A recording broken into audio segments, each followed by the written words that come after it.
Gusto kong umutot pero taing lumabas. Problema ko pa naman, ang brief ko'y daming butas.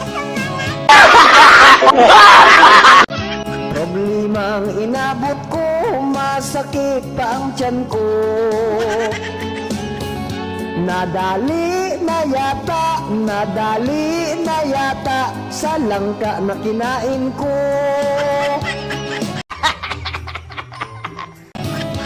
Kay hirap talaga kung matakaw kumain. Tiyan mo lang lalaki, ngunit ang payat pa rin.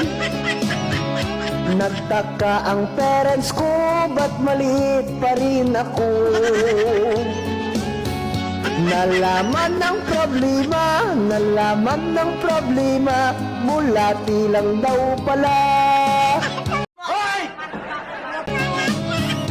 Masarap ang pagkain ko, may lechon at adobo.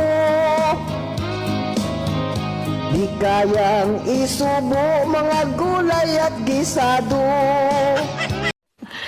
Sana all.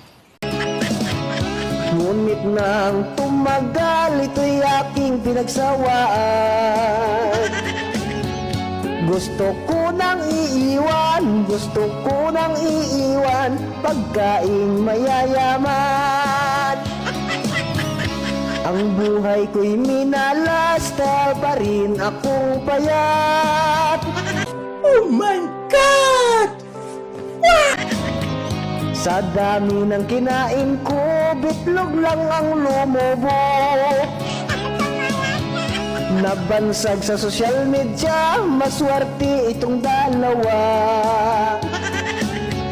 Siwamos at sikalog, ang lumaki nila'y bitlog.